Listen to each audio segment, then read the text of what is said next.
Chapter 1. Savannah, Georgia, September 15th, 1858. At the sound of male voices in the entry hall below, Celia Browning left her window overlooking the garden and the red brick carriage house. She set aside her book and opened her bedroom door just wide enough to afford a view of the door to her father's study down below. The house was quiet, the entry hall now empty. Dust motes swirled like snowflakes in the late afternoon sunshine, pouring through the fanlight above the front door and reflecting in the ornate gilt mirror on the wall. She cocked an ear to listen, but the conversation taking place behind the massive mahogany doors was lost in the vast space. "Oh, fiddlesticks!" Frowning, she leaned against the polished mahogany banister and wondered what she was missing. Papa often included her in discussions of the shipping company that had made him the fourth richest man in Savannah, behind Mr. Lowe, Mr. Green, and their neighbor on the square, Mr. Sorrell.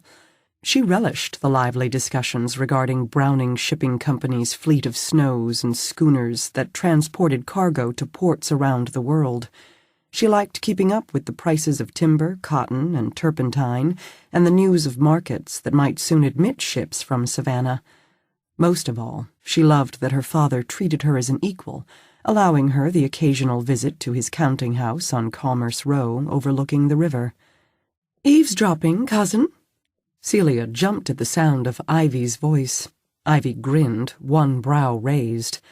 "I'm not eavesdropping. Even if I wanted to, I can't hear a thing." Ivy eyed Celia's bare toes peeking from beneath the pink bell of her skirt. "You'd better not let Mrs. McGuire catch you running about without your shoes." Celia waved one hand. "She won't care. She secretly likes looking after us. She likes looking after you and Uncle David. I'm only the poor relation who causes more trouble than she's worth." Celia studied her tall, sharp-faced cousin. Ivy had come to live with the Brownings when Celia was 8 and Ivy 10. After 15 years, it was hard to remember a time when Ivy had not occupied the bedroom across the hall from Celia's in the terracotta-colored mansion on Madison Square. Papa had done everything possible to make Ivy feel welcome, but lately Ivy's usual determined cheerfulness had been replaced by periods of dark abstraction that lacked an apparent cause. It seemed she looked for opportunities to remind the Brownings that she didn't really belong to them, or to Savannah, a city Celia and her father loved almost as much as they loved each other. "What's the matter?" Celia placed a hand on her cousin's arm. "It isn't like you to feel sorry for yourself." "Oh, don't mind me." Ivy lifted one shoulder in a tiny shrug. "I'm out of sorts today. I don't feel sorry for myself, and I don't want anyone else to either." She tucked the book she'd been reading beneath her arm. "I've been an orphan for so long that I actually find it quite liberating." "You're certainly in an odd mood today." A burst of laughter escaped from below. Celia peeked down and saw that the door to Papa's study had opened. Now he stood in the foyer with his clerk.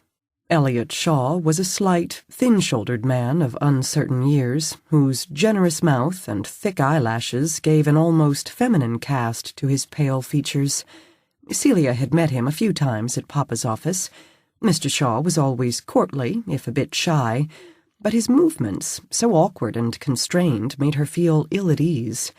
Still, nobody knew accountancy and maritime law better than he.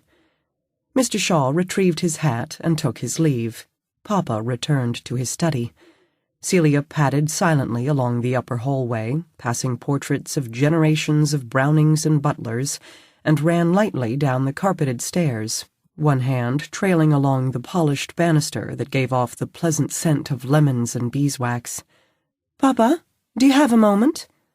He looked up from the stack of papers on his desk, a smile creasing his handsome face. "Always have time for you, darling. Give me a moment to finish signing these." Celia plopped into her chair and tucked her bare feet under her. A sultry breeze stirred the curtains at the open windows and carried with it the sounds of horses' hooves plodding along the unpaved street, the voices of children playing in the tree-shaded square. The rustle of Papa's papers mingled with the faint ticking of the clock on the mantel above the fireplace. Celia watched a woman and a small boy hurrying along the street, the child clinging like a barnacle to her voluminous skirts. A flock of sparrows rose and fell along the rooftops. Celia released a contented sigh. She loved every room of this house, the drawing room where she entertained her friends, the spacious dining room with its massive mahogany table and a marble-topped sideboard that held the family silver, the library, bursting with books and filled with warm Georgia sunlight that poured through the tall windows facing the street. But Papa's study was her favorite. Dark green walls were adorned with paintings depicting ships at sea. Books on maritime law sat side by side with novels by Mr. Thackeray, Mr. Scott, and Mr. Dickens. A glass-fronted secretary held her father's cherished mementos, medals for his service to the army, a framed drawing of Celia's that had won a prize at school, a pair of silver-handled antique dueling pistols purchased on a trip to France, and a miniature portrait of her mother, painted shortly before she was lost in the Pulaski steamship disaster. Papa set down his pen and pushed his papers aside. "Now then, Celia, what's on your mind? I hope you aren't cross at having missed my talk with Mr. Shaw just now." "Well, I am disappointed, but I can never stay cross with you, Papa." He smiled. "You didn't miss a thing. Shaw only wanted to bring by these papers before he leaves for Cassville to spend a few days with his sister. She hasn't been well these past months. We discussed nothing of consequence." Papa removed his gold-rimmed spectacles and folded them carefully. "How is your work for the asylum coming along?" "Very well. Mother's friends are happy I've decided to finish the work she started all those years ago. I only wish I could have taken up the cause much sooner." "Your schooling had to come first." Papa had paid $200 a year for her and Ivy to attend the Female Academy in Atlanta.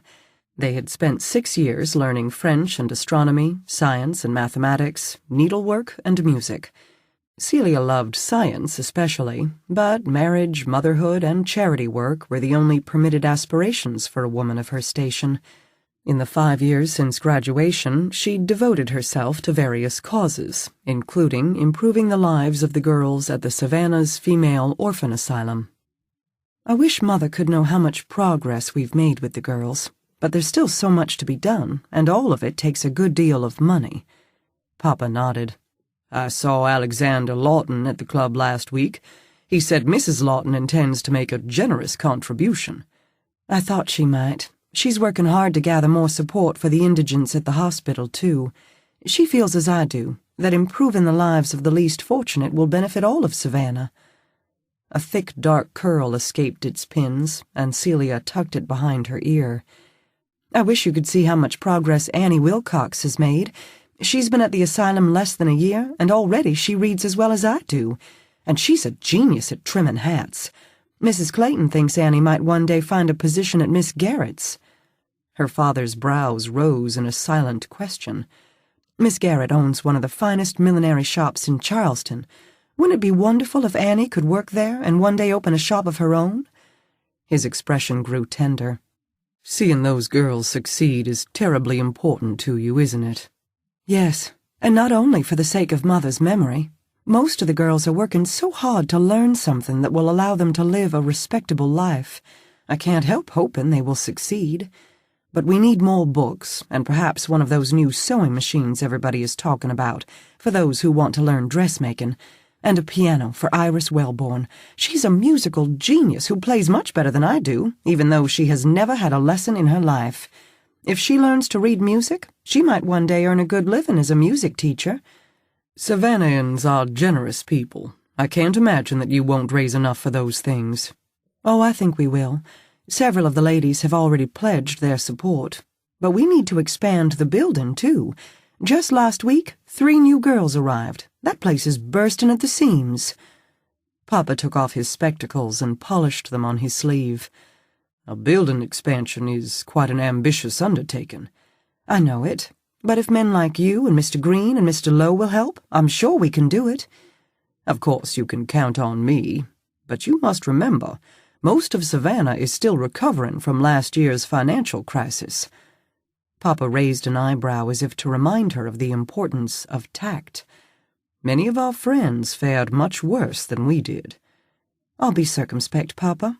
I'm planning a quiet reception later this fall where people can come to socialize and contribute to the fund anonymously. That way everyone can preserve appearances without feeling compelled to give more than they can really afford.